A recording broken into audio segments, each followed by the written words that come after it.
Mesh analysis, ठीक है। तो एसी नेटवर्क,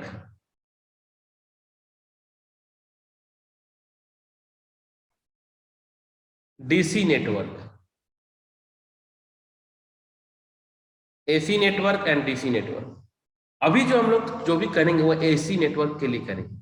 और एसी सोर्स तो ये सब तो आप लोग को पता है कि एसी सोर्स, तो एसी सोर्स में जब हम लोग बात करते हैं एसी और डीसी में क्या हम लोगों का चेंजेज होगा, हम लोग जो भी लगाएंगे थ्योरम, मेश एनालिसिस हो, करंट एनालिसिस हो, आपका नोडल एनालिसिस से लेके जितना भी थ्योरम पढ़ेंगे हम लोग, एसी और डीसी सारा कॉन्सेप्ट सेम रहता है, सारा कॉन्सेप्ट सेम रहेगा।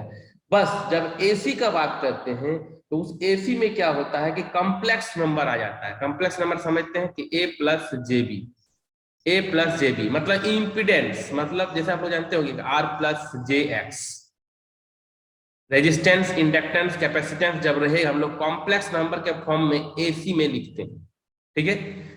तो बेसिक जो है ये एसी नेटवर्क के लिए एनालिसिस हम लोग करेंगे और डीसी का भी कॉन्सेप्ट बता देंगे सिलेबस के अकॉर्डिंग जो है हम लोग चलते हुए जाएंगे।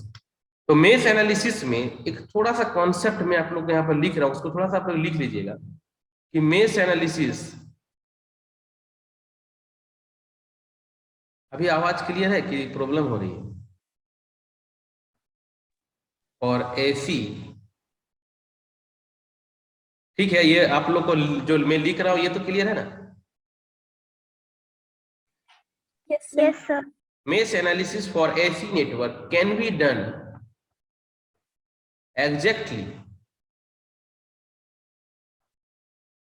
in the same manner like DC network। AC DC का मतलब समझ रहे हैं ना, सर्किट को हम लोग या बैटरी से दे दे या फिर हम लोग AC सप्लाई दे दे, वही बात हो रही है। तो मैं दोनों आप लोग को बताऊंगा, don't worry. The only difference,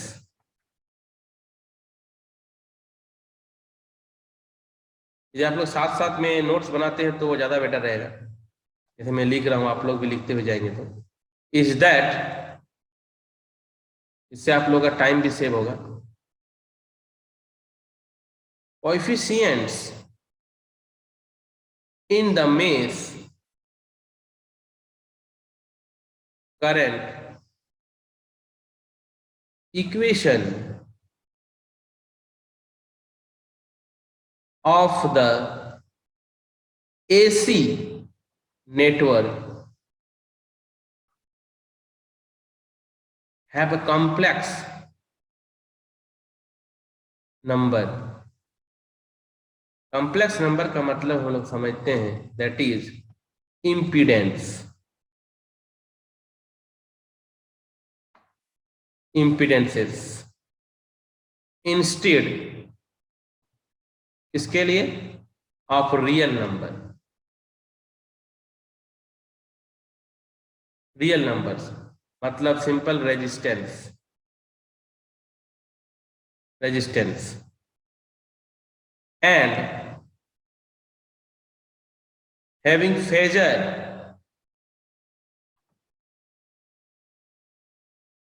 instead of real currents और voltage as the unknown। अच्छा, आप लोग को समझ में आ रहा है ना? जैसे में लोग बोलते हैं कि 220 प्लस जे कुछ भी 5 इस टाइप से जो लिखते हैं, आप लोग कन्वर्जन जानते हैं ना कि रेक्टेंगुलर फॉर्म से पोलर फॉर्म है ना, जैसे हम लोग बोलते हैं कि पोलर फॉर्म, पोलर फॉर्म मतलब 220 और ये मान लेते हैं 90 degree, this is polar form. अब इसको हम लोग लिखते हैं रेक्टेंगुलर फॉर्म। पोलर और रेक्टेंगुलर यदि कैलकुलेटर में आप लोग यूज करना नहीं जानते हैं तो आज ही जो है कि आप लोग यूट्यूब में भी यदि सर्च कीजिएगा how to change polar to rectangular using calculator, तो वहां से भी आप लोग को मिल जाएगा, क्योंकि ये सब कन्वर्जन जानना बहुत जरूरी है, ठीक है। How to convert polar to rectangular, इससे पहले आप लोग एसी पढ़े होंगे, ऐसा नहीं है कि नहीं पढ़े होंगे, एसी में फेजर वेजर सब पढ़े होंगे बेसिक इलेक्ट्रिकल में। तो पोलर फॉर्म इसको कहते हैं, रेक्टेंगुलर फॉर्म इसको कहते हैं। तो मेश एनालिसिस में जब हम लोग एसी का बात करेंगे तो एसी में हम लोग बेसिकली कॉम्प्लेक्स नंबर के फॉर्म में आता है, और डीसी के केस में रियल नंबर्स के टर्म्स में आता है। तो एसी नेटवर्क में जब हम लोग मेश एनालिसिस करेंगे, सोर्स रहेगा एसी, सोर्स रहेगा क्या एसी, और एसी के फॉर्म में हम लोग कैसे रिप्रेजेंट करते हैं वो सब आप लोग को अभी मैं बताने जा रहा हूं। और सिंपल सा कन्वर्जन रेक्टेंगुलर पोलर आप लोग को जानना है, नहीं भी जानते हैं तो आप लोग को आज इस क्लास में पूरा तरह से क्लियर हो जाएगा। तो और मेश एनालिसिस में आप लोग जो डायरेक्शन लेते हैं वो सब भी मैं आप लोग को बता देता हूँ, कोई प्रॉब्लम नहीं होगा। तो इस मेश एनालिसिस में जो ये मैं स्टेटमेंट सिंपल सा लिखा हूँ, स्टेटमेंट नहीं बोलेंगे, ये सिंपल जो है कि एक जनरल जो है कि आप लोग को नॉलेज के लिए बताया हूँ कि क्या होता है एसी में और क्या होता है डीसी में। तो आज की जो क्लास होगी वो हम लोग एसी सर्किट में मेश एनालिसिस करेंगे, ठीक है। तो इसको स्क्रीनशॉट ले लीजिए, हम लोग आगे बढ़ते हैं। तो एक बहुत ही बेसिक क्वेश्चन पे आते हैं और इसको कोशिश करो सॉल्व करने के लिए।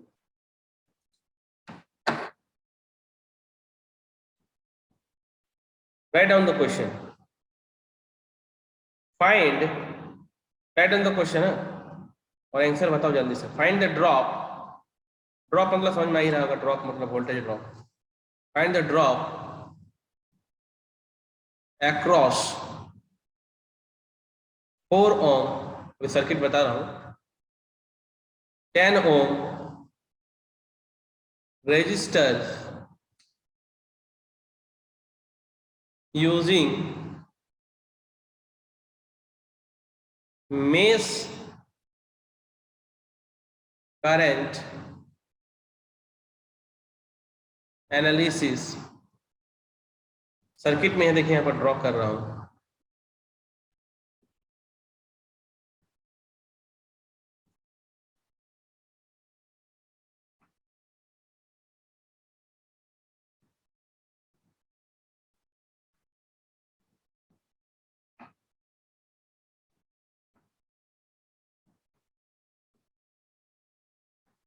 ये है आपका वोल्टेज सोर्स और वैल्यू है 50,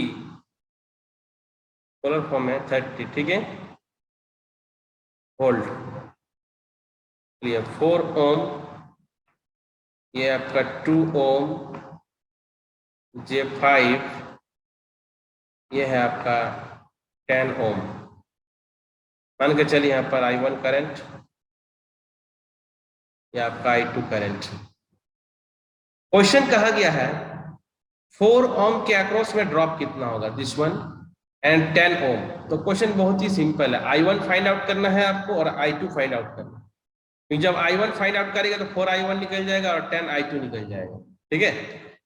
तो 5 मिनट्स का समय दिए हैं आप लोगों को। अभी 2 स्टूडेंट ज्वाइन नहीं किए, जो पहले था सिर्फ 9 स्टूडेंट आया है।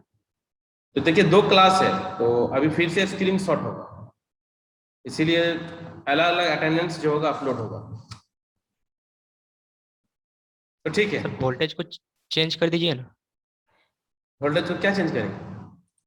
मतलब वो एंगल वाला से हटा के ही जे क्यों वाला चेंज में कर? नहीं नहीं, इसी में ही बनाना है, ठीक है, इसको इसी में ही बनाना है, ठीक है। पोलर रेक्टेंगुलर, कैलकुलेटर रखो सामने, ठीक है। तुम लिखो ना, इक्वेशन तो पहले लिखो, इक्वेशन को तो पहले लिखो, लूप 1 में, लूप 2 में, उसके बाद मैट्रिक्स फॉर्म में लिखो, फिर डेल निकालो, फिर डेल 1 निकालो, डेल 2 निकालो, ठीक है। इतना तो कर ही सकते हो। सो 5 मिनट का हम समय देते हैं, फिर हम इक्वेशन लिखो और हमने लगा दिए केवल बेसिक एकदम। तो यहाँ पर I1 करंट है 4 ओम, 2 ओम, 4 ओम, 2 ओम और कुछ है क्या, एक मिनट ऐसा कर सकते हैं हम लोग, इसमें क्या कर सकते हैं, एक मिनट मुझे यहाँ 10 4 10 4 हो गया, 10 हो गया, कुछ गलती लिखे हैं, नहीं नहीं ठीक है, ठीक सही है, सही है, नहीं क्वेश्चन दूसरा देख रहा है।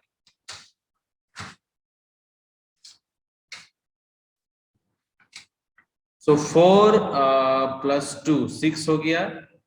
ये I1 करंट को देखना होगा कहाँ कहाँ जा रहा है, 4 + 2 और ये J5, 4 + 2 + J5 I1 clockwise rotation हो रहा है। आप इधर देखिए, ये I1 करंट इधर है, तो इधर से देखिए I2 करंट जा रहा है, तो उसका ऑपोजिट में जा रहा है I2 करंट जस्ट ऑपोजिट हो रहा है। तो ये क्या है 2 + J5, लेकिन वो माइनस हो जाएगा 2 + J5 और दिस इज I2 और वोल्टेज कितना है 30 वोल्ट। इसको लिख लीजिए 6 + J5 I1 minus 2 + J5 I2 is equal to 50 30। Now consider equation number 1। मिलाते जाइएगा जो आप लोग बना रहे होंगे, और कहीं पर यदि मेरा भी माइनस प्लस बाई चांस गलती हो रहा है तो उसको भी बताइएगा। लूप 2, तो लूप 2 पे आइए, 2 नंबर पे आइए।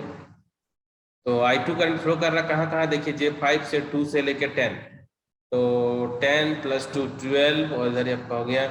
तो I1 करंट इसका अपोजिट हो रहा है, I1 करंट इसका अपोजिट हो रहा है। जब हम लोग लूप 2 को देखेंगे तो I1 होगा अपोजिट, तो माइनस लिख सकते हैं I1 के लिए 2 + क्या है J5 और ये आपका हो गया I1। और I2 करंट क्या है 2 + 10 12 हो गया, प्लस ही होगा 12 हो गया, और J5 और ये आपका I2, इसमें कोई सोर्स है कहीं नहीं है, तो इक्वल टू 0। इसको इक्वेशन नंबर 2 मान लेते हैं। ठीक है, अब मैट्रिक्स फॉर्म में लिखिए, डेल निकालिए, डेल 1 निकालिए, डेल 2 निकालिए और फटाफट बताते जाइए, हम बेसिक है। इसको बस रीअरेंज कीजिए मैट्रिक्स फॉर्म में।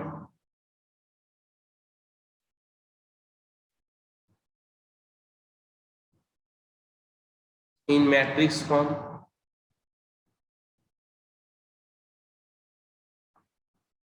सो मैट्रिक्स फॉर्म में तो अभी भी बता ही दी हैं आप लोगों को। 6 + क्या है J5, 6 + J5 ठीक है, और क्या है -2 + J5 ठीक है, और नीचे में क्या है माइनस होगा, यहाँ पे देखिए माइनस है 2 + J5 और 12 + J5 ठीक है। ये हो गया I1, ये I2 ठीक है, और इधर कितना है 50 और ये 30 डिग्री और ये आपका 0। तो अब समझ में आ ही रहा होगा कि ये आपका डेल हो गया है ना।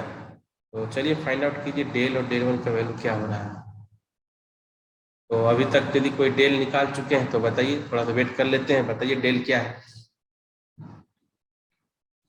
कुछ तो नहीं है, इसको बस डेल का मतलब जो मैट्रिक्स है उसी को लिखना है और मल्टीप्लाई कीजिए, जैसे बताया था मैंने अभी आपको। तो सिंपल जैसे कॉम्प्लेक्स नंबर में मल्टीप्लाई करते हैं वही करना है। 6 + J5 × 12 + J5 और माइनस माइनस प्लस हो गया, ये माइनस माइनस प्लस माइनस, इधर से जब हम लोग जाते हैं तो माइनस लेते हैं, तो 2 + J5 और 2 + J5, बस इसको सॉल्व कीजिए। सिंपल मल्टीप्लाई J × J² होता है, बता ही दिया मैंने अभी आप लोगों को। तो ये 70 12 6 72 मिलाते जाइएगा, प्लस J5 6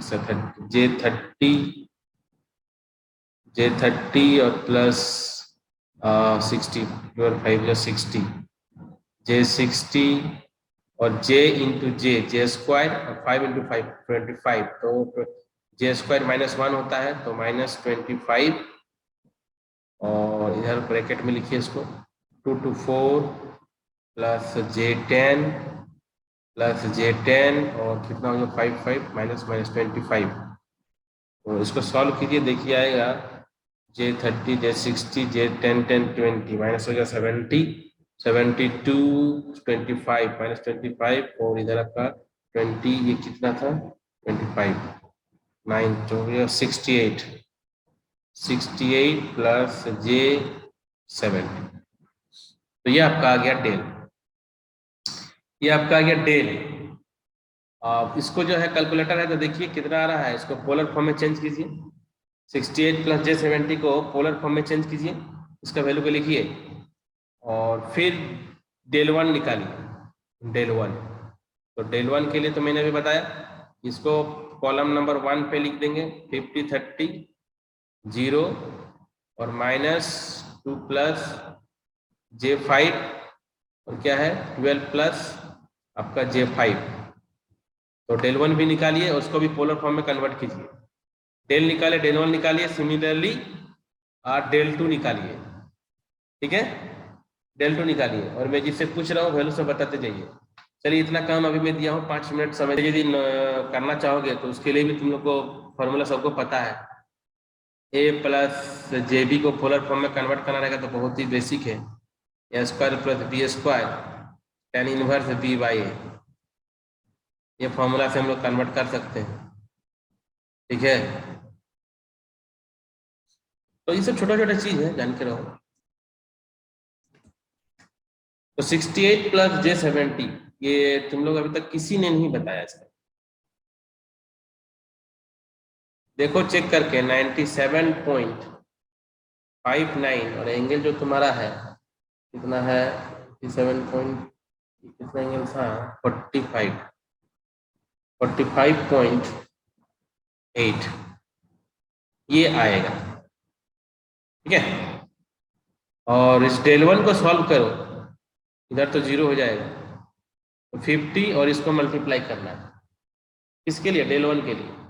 तो ये डायरेक्ट मल्टीप्लाई नहीं होगा, देखो ये पोलर है और ये रेक्टेंगुलर है, इसीलिए इसमें डायरेक्ट नहीं मल्टीप्लाई कर सकते हो। दोनों को पोलर फॉर्म में कन्वर्ट कर लो।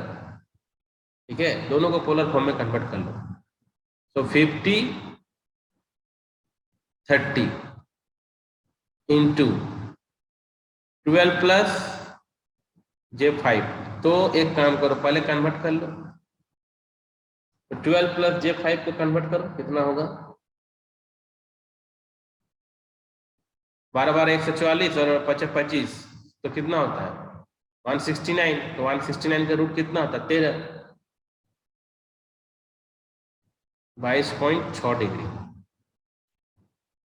और याद है तुम लोग को पोलर फॉर्म में जब हम लोग मल्टीप्लाई करते हैं तो ऐड होता है एंगल। पोलर फॉर्म में जैसे रहता है ना कि A B Guna C D, तो ए गुना सी और एंगल हो जाएगा बी प्लस डी। ठीक है, और यही यदि डिवाइड होता है, यदि डिवाइड होता है तो माइनस हो जाता है, A by C angle B minus D. Multiply में जो एंगल रहेगा वो ऐड हो जाता है। ठीक है, कुछ कुछ बेसिक चीजें।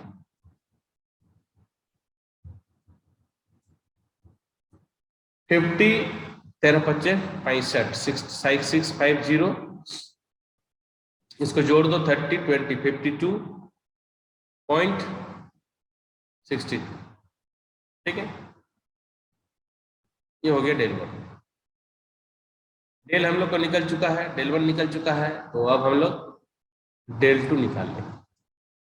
तो चलो डेल टू का वैल्यू बता दो कम से कम कोई, डेल टू का वैल्यू खुद बताओ तुम लोग, है ना। चलो बताओ डेल टू का वैल्यू क्या होगा, तब न जानेंगे कि सीख रहे हो, नहीं तो फिर तो वही पढ़ाई हो गया कि छाप रहे हो। मेरा जो मकसद है छापवाना नहीं है ना, हम लोग को सीखना है, क्योंकि एग्जाम में थोड़े ना कि यही क्वेश्चन आ जाएगा। प्रोसेस जानना होगा, कैलकुलेट करने सीखना होगा, पोलर रेक्टेंगुलर कन्वर्ट करना होगा, तभी जाके तुम एग्जाम में कोई क्वेश्चन को बना सकते हो। तो चलो डेल टू निकालो, और जब डेल टू निकल जाएगा तो I1 निकालो, I1 निकल जाएगा तो I2 निकालो, और जब I2 निकल जाएगा तो क्वेश्चन में क्या कहा गया 4 ओम के अक्रॉस निकालना है और 10 ओम के अक्रॉस। उसके बाद जब निकल जाएगा तो ड्रॉप अक्रॉस 4 ओम निकालो और ड्रॉप अक्रॉस 10 ओम निकालो। इतना काम दिए हैं, चलो 5 मिनट समय देते हैं, 5 मिनट में तुम लोग इसको बताओ क्या क्या वैल्यू आ रहा है। डेल टू तो क्या है, डेल टू तो सिंपल है, तो मैट्रिक्स हम लोग लिखे थे उसको मल्टीप्लाई करना है। तो डेल टू के लिए क्या बताए थे, क्या क्या था, 6 प्लस J5 2 प्लस J5, तो करो इसको पोलर फॉर्म लेटर फॉर्म कन्वर्ट करो। 50 30 2 प्लस J5 कैलकुलेटर देखो, कैलकुलेटर में चेंज करो इसको, 5.38 68.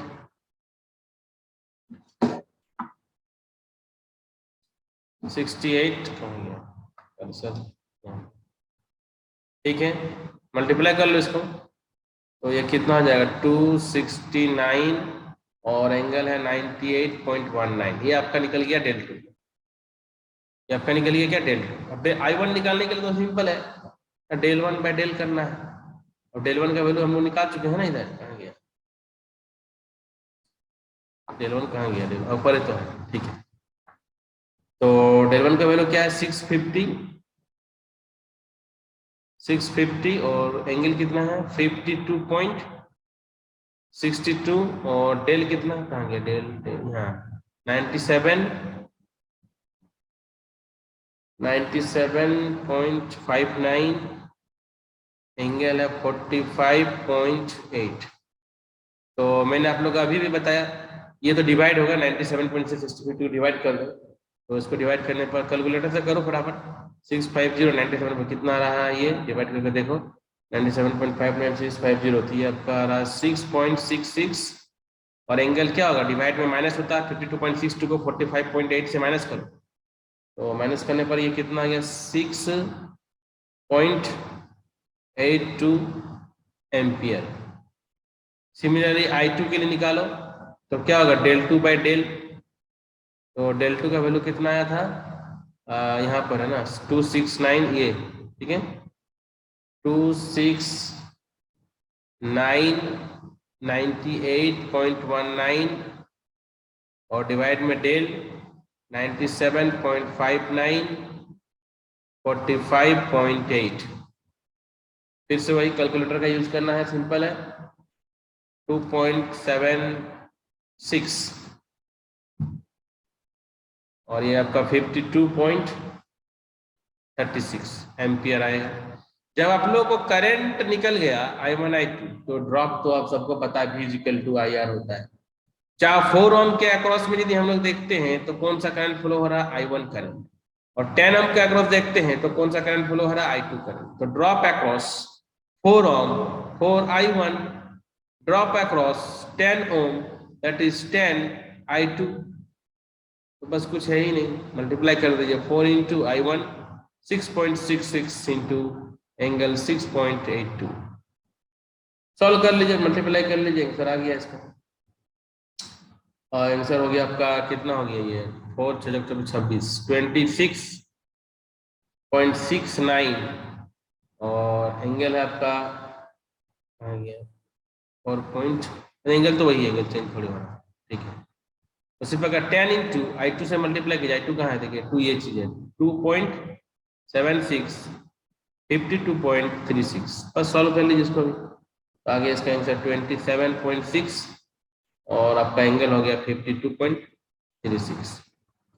तो इस तरह से हम लोग कोई भी जो सर्किट जो आपका जिस टाइप से देखें कि हम लोग को जो कैलकुलेट करना था क्वेश्चन में, कैलकुलेट करना था कि फाइंड द ड्रॉप अक्रॉस, तो ड्रॉप अक्रॉस निकालने के लिए I1 और I2 हम लोग को चाहिए। तो I1 निकालने के लिए सिंपल हम लोगों ने इस लूप पे KVL लगाया 1 पे, और इक्वेशन को जैसे लिखने के लिए बताया मैंने आप लोग को बताया, फिर लूप 2 में, फिर देख रहे हैं लूप 2 में हम लोगों ने KVL को यहाँ पर लगाया, ठीक है। दोनों लूप को फिर मैट्रिक्स फॉर्म में लिखना है, और मैट्रिक्स फॉर्म में लिख करके सिंपल मैट्रिक्स डिटरमिनेंट मेथड जो हम लोग क्रैमर रूल से आसानी से I1 और I2 को देख सकते हैं। यहाँ से जैसे डेल निकाला, फिर हम लोगों ने डेल 1 निकाला, फिर डेल 2 निकाला, तो फिर क्रैमर रूल से I1 निकाल सकते हैं, I2 निकाल सकते हैं, और जब ड्रॉप अक्रॉस 4 ओम है वहां से फिर हम लोग सिंपली मल्टीप्लाई कर देंगे, तो हम लोगों को जो क्वेश्चंस में कहा गया है कि ड्रॉप निकालिए 4 के अक्रॉस और 10 के अक्रॉस, तो आसानी से हम लोग फाइंड आउट कर सकते हैं।